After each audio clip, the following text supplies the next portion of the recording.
Hello guys, how are you? I'm Hardeep Singh. Welcome back to your own YouTube channel. IELTS updates and recent exams. For more updates related to recent IELTS exam writing test topics, listening, reading, practice test, and speaking, you got guesswork.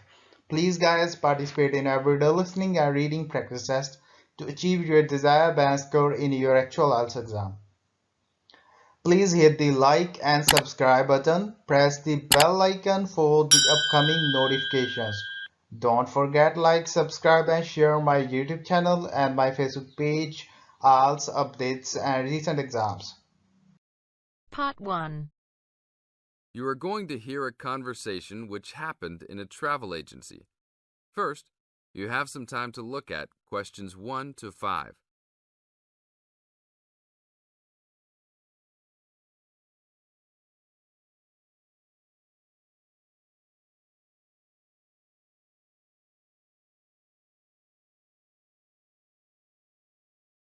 Now we will play the recording.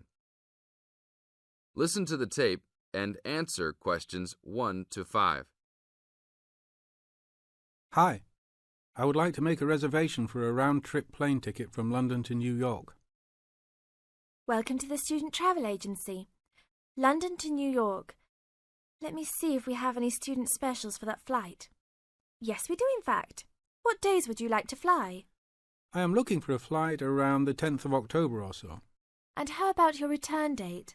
Ideally, the 31st of October. Let me check our computers to see if these dates are available. Are you looking for economy class or first class? Economy class will be just fine. We have an open flight on the 10th, but for your returning flight, the 31st of October is already fully booked. If you want to upgrade to first class, there are openings for the 31st. Just a few seats left, though. How much do I have to add for first class? First class will be around 20 to 25% more. Well, that is not worth it. I would rather just fly on another day. Do I have any other options? There are open seats back to London on the 1st of November. There are openings for first class that day too. No, I won't be able to do that because I have to work. Is there anything before the 31st? Maybe the 30th or 29th? Let me check. You can fly on the 29th, but not the 30th.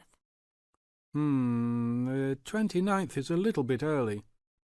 Is there any way I can be on a waiting list of some sort? Of course, but you should still confirm a return date just to be safe. OK. How about if I book a return date on the 29th and add my name to the waiting list for the 31st? Can I do that? Sure, I can do that for you. Do you also want to add your name on the waiting list for the 30th also? I would recommend this in the scenario that you do not get the flight for the 31st. That is a good idea. How much will the round trip cost? I will calculate your price for you. Your total will be £565, not including tax. Now look at questions 6 to 10.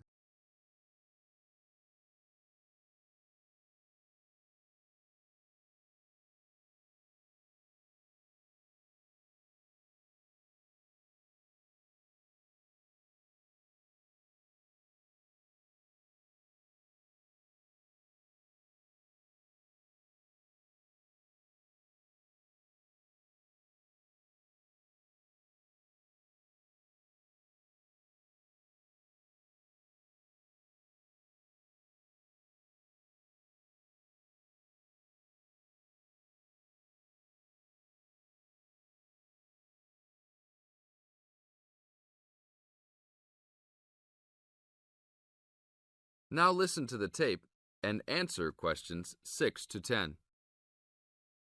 That's not too bad. Is there any discount for students? That is already including the discount. Without the discount, the price is easily over £600. OK, that sounds good then. Please put me down for those dates. I will need your information. Name and student identification number, please. Kenneth Conley, student ID 92123020. Your phone number, please. 87052109. Please tell me your mailing address. 354 Westchester Drive, London. Thank you very much, sir. How would you like to pay for the ticket? I think I will pay in cash. Well, you don't need to pay right now, just when you come to pick up the tickets. You will need to pick up the tickets at least 2 weeks before departure. That is no problem. One quick question. What happens if for some reason I need to cancel my trip? The student discount tickets are unfortunately non-refundable. However, if your cancellation is before 24 hours of takeoff time, then you can reschedule your flight for another day. If the cancellation is within 24 hours, then you forfeit your ticket. I understand. Well, thank you very much. I will see you next week. See you then. That is the end of part 1. You now have half a minute to check your answers.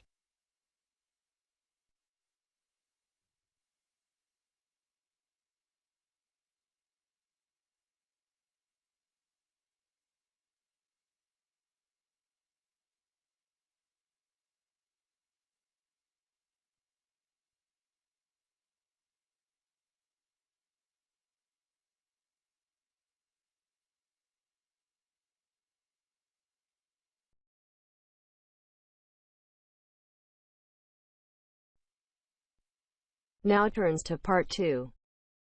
First, you have some time to look at questions 11 to 16.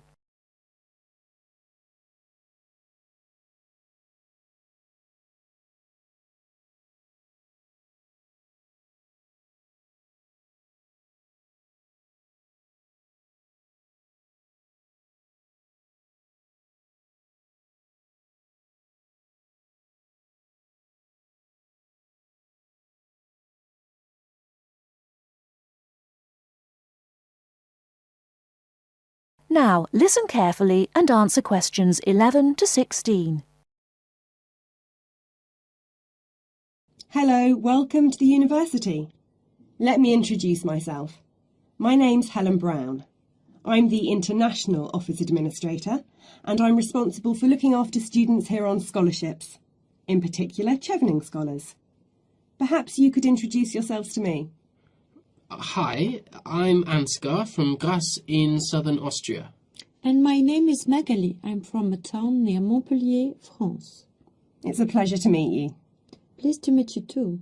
Nice to meet you. So, let's get started. I'm going to tell you about the schedule for today.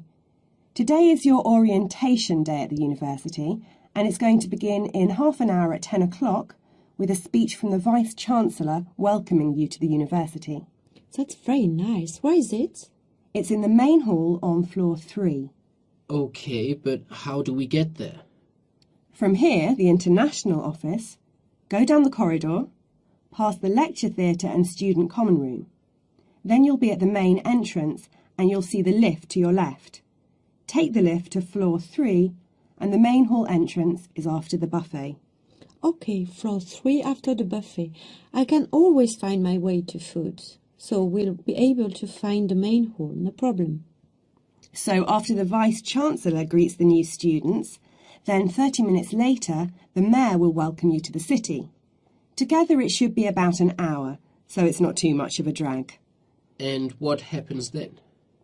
After that, you'll have a meeting with a representative of the British Council, and she will brief you on life in Britain and what your sponsor expects, and of course doesn't expect from you. It will be nice to meet them. Is that in the main hall too? No, but it is on floor 3 again. With your back to the main hall, go down the corridor past the labs. Sorry? The laboratories, on your right, and the computer cluster rooms on your left, and at the end of the corridor are seminar rooms 1 and 2. Your meeting is in seminar room 2. Did you mention what time that is? No, I didn't. It's at 11:15 and it should last about half an hour. You'll meet her a number of times during your studies, so it's important to go to that meeting. Okay, I'll make sure Magali is on time. Ansgar, I'm always on time. Very well. Now for the final part of the morning and lunch, you'll be with your department. We're both doing biomedicine. Oh, that's interesting. But we're not sure how to get to our department. Well, you don't need to go very far from seminar room 2. The laboratories and seminar rooms all belong to your department, So basically you need to turn left out of Seminar Room 2 and go past the next 2 teaching rooms. Your departmental office is on the left. Will someone be there to meet us? Oh, but of course. At 12 o'clock, the course administrator will meet you at the departmental office and introduce you to members of staff and the head of department, Professor Heanue. Heanue? How do you spell that? Heanue. He will tell you about the department and your course, the coursework and academic life in Britain. Have you both got reading lists? Yes, I have. I'm afraid I haven't. You can get one at that meeting. Then finally, as it's your first day, you'll have lunch with the department staff in the refectory from 1 to 2. Oh, that's really nice. Great.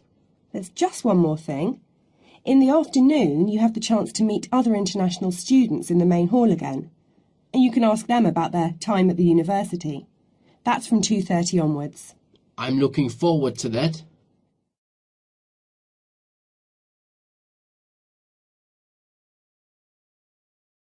Before you hear the rest of the talk, you have some time to look at questions 17 to 20.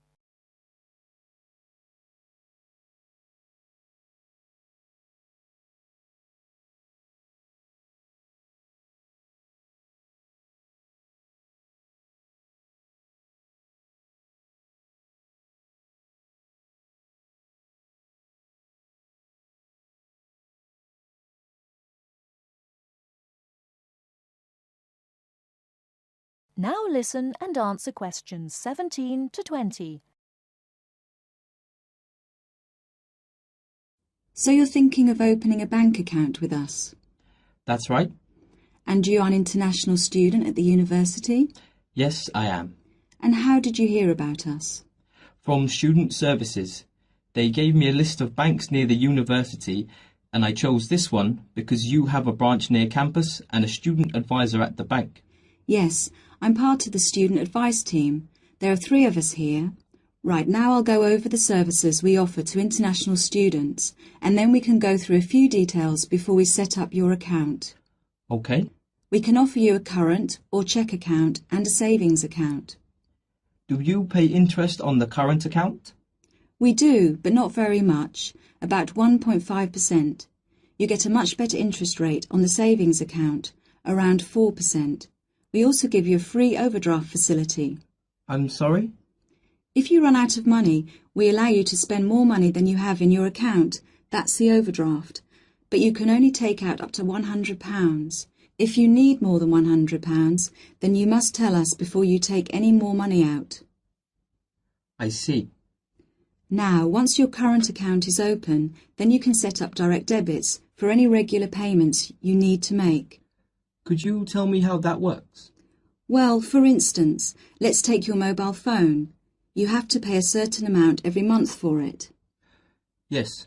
So you can tell us to pay that amount each month and we'll do it automatically for you. I see.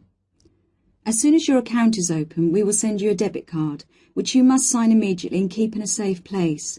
Then a day or 2 later we'll send you a personal identification number. A PIN number? Yes, and you must keep the number secret. You can change it if you like when you use it for the first time, but if you change it you must remember the number. If you forget or lose the number, then we have to send you out a new card and a number for security reasons. Okay. The next thing you could do is open a savings account. If you know you have to save a certain amount of money to pay your accommodation or course fees, we can open a savings account for you to put aside some money each week or month. How can I do that? You can manage your accounts in one of 4 ways. You can come into the bank here on the university campus and tell us what you would like to do, or you can call us on 08457 004 004 and instruct us what to do over the phone. That's 24 hours a day, 7 days a week. Alternatively, you can manage your account over the internet. I see. You have to go online and register at our website at www.hsbc.co.uk/online-banking before you can use the service.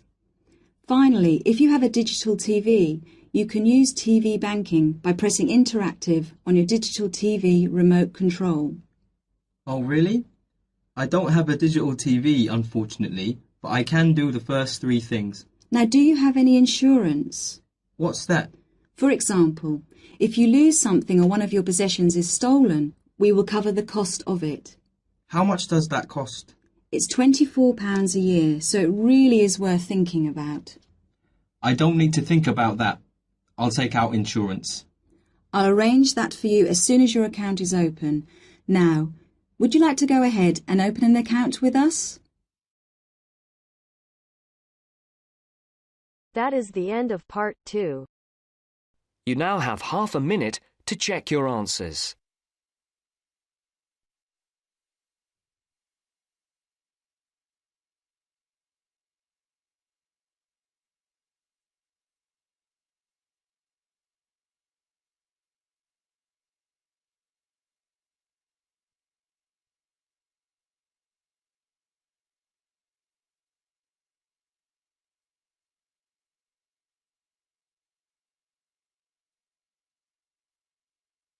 Now turns to part 3. You will hear a discussion about a system of writing for the blind known as Braille. First, look at questions 21 to 23.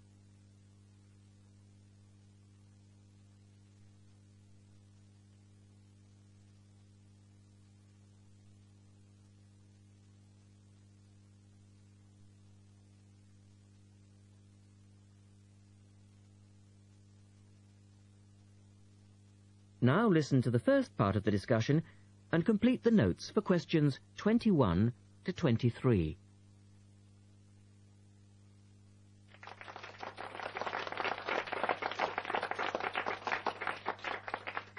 We're very pleased to welcome to our special interest group today Dr. Linda Graycar, who is from the City Institute for the Blind.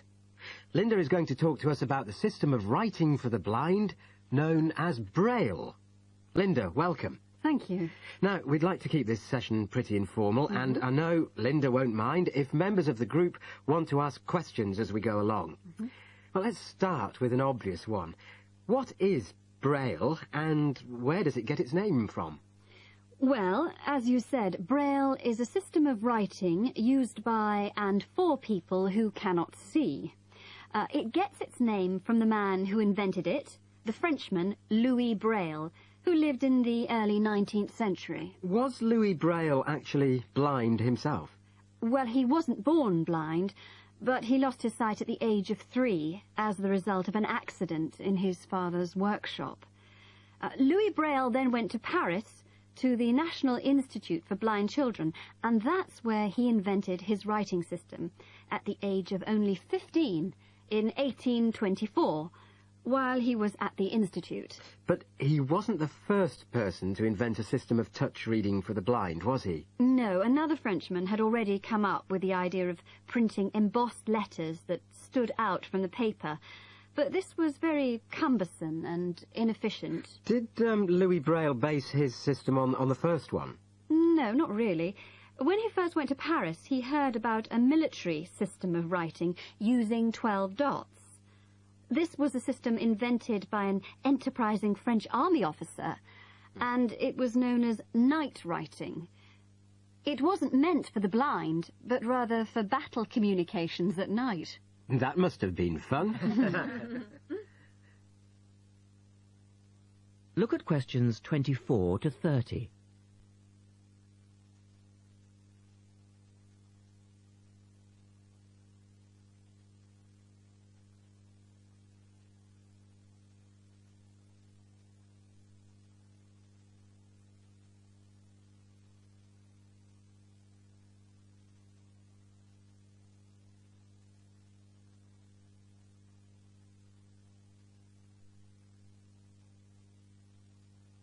Listen carefully and answer questions 24 to 30. Anyway, Braille took this system as a starting point, but instead of using the 12 dots, which night writing used, he cut the number of dots in half and developed a 6-dot system. Can you give us a little more information about how it works? Well, it's a system of touch reading which uses an arrangement of raised dots called a cell. Braille numbered the dot positions 1, 2, 3 downward on the left and 4, 5, 6 downward on the right. The letters of the alphabet are then formed by using different combinations of these dots. Yes? So, is the writing system based on the alphabet, with each word being individually spelt out? Well, it's not quite that simple, I'm afraid. For instance, the first 10 letters of the alphabet are formed using dots 1, 2, 4 and 5. But Braille also has its own short forms for common words. For example, B for the word but and H for have. There are many other contractions like this. So you spell out most words letter by letter, but you use short forms for common words? Yes, though I think that makes it sound a little easier than it actually is. And was it immediately accepted? I mean, did it catch on straight away? Well, yes and no. It was immediately accepted and used by Braille's fellow students at the school, but the system was not officially adopted until 1854, 2 years after Braille's death. So official acceptance was slow in coming. I suppose it works for all languages which use the Roman alphabet. Yes, it does, with adaptations, of course. Can it be written by hand, or do you need a machine to produce Braille? Well, you can write it by hand onto paper with a device called a slate and stylus. But the trick is that you have to write backwards, from right to left, so that when you turn your sheet over, the dots face upwards and can be read like English from left to right. Oh, I see. But these days, you'd probably use a Braille writing machine, which is a lot easier. And tell us, Linda, is Braille used in other ways, other than for reading text? Yes, indeed. In addition to the literary Braille code, as it's known, which of course includes English and French, there are other codes. For instance, in 1965, they created a form of Braille for mathematics. I can't imagine trying to do maths in Braille. Yes, that does sound difficult, I agree. And there's also a version for scientific notation. Oh, and yes, I almost forgot. There is now a version for music notation as well. Well, thanks, Linda. That was most interesting. Now, does anyone have any last questions? Yes. Roughly how long does it take to learn to read Braille?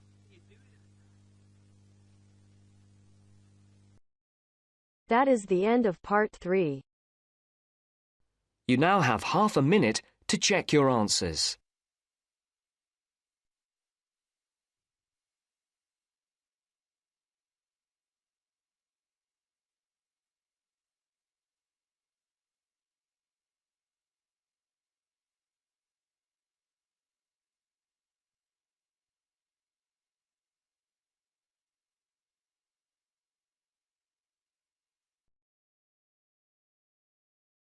Now turns to part 4.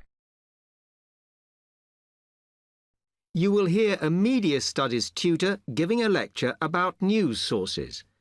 You now have 30 seconds to read questions 31 to 35.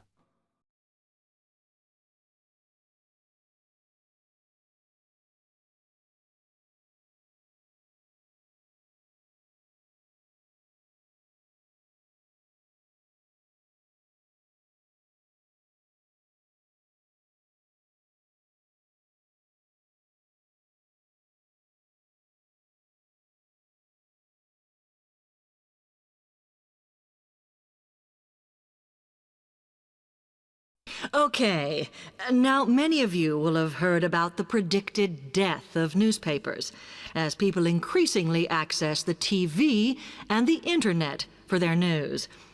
Today, I want to look at the USA, which has very advanced news sources, to see if this is actually true. In the USA, the main news sources without doubt are TV, the internet, and the press. That is, traditional newspapers. And although they are each surviving and growing, they are also changing.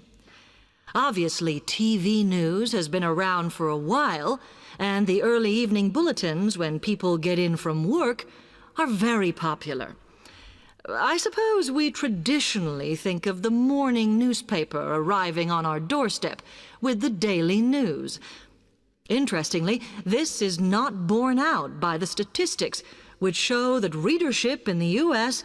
is much higher when people have time to relax, when they're not working, especially on Sundays. The Internet is also a popular weekend activity, but shows no variation with weekday access. So people are using the different sources in different ways. Interestingly, local radio has been hit less by the grip of quite strong local newspapers than by the Internet, which is seen to offer a better regional service. But just because the Internet is seen as the new force in news media does not mean it is dominant. Television has, of course, been global for a while. But now technological changes, which have fueled the rise of online news, have also allowed newspapers to print and distribute editions across the world. In fact, Internet news, which is seen as the big competitor for traditional markets, does not offer that much variety. Often, the sources are the online versions of the newspapers, whereas television, in order to offer something different, has had to come up with a much more mixed bag of reporting, from hard news to light reports on celebrity events. Another issue is reliability. The Internet is virtually unregulated, so anything can be reported there, whether true or not. Journalists on newspapers have fought a long, hard battle to fight intervention and to retain the freedom of the press. Television, however, is seen as critical to political power and has become subject to harsh controls about what it can or cannot say. You now have 30 seconds to read questions 36 to 40.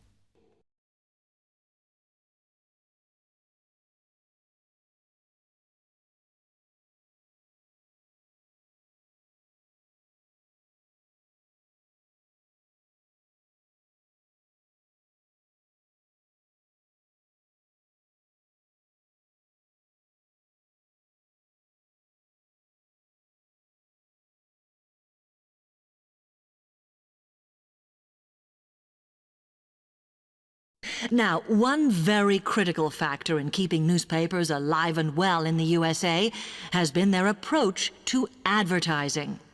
Obviously, newspapers are heavily dependent on advertising revenue, and they have become more and more imaginative in what they offer, in order to make sure that advertisers use them and not other news sources.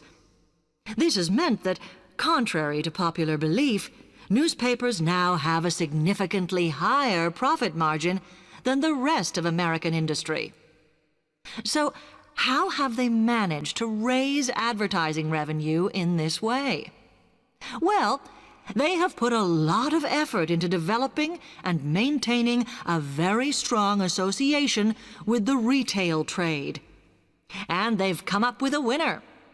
A critical tool in their sales plan has been suggesting that the adverts they run can have vouchers. This has been enormously effective because they have found that not only do more people buy the paper to get the discounts, but also that this inevitably means much higher sales for the clients who advertised. As well as doing this, the newspapers have also introduced aggressive sales campaigns over the last few years. This has resulted in a significant and continuing rise in the number of advertisers prepared to pay the extra for full-page ads. So, what I would like to move on to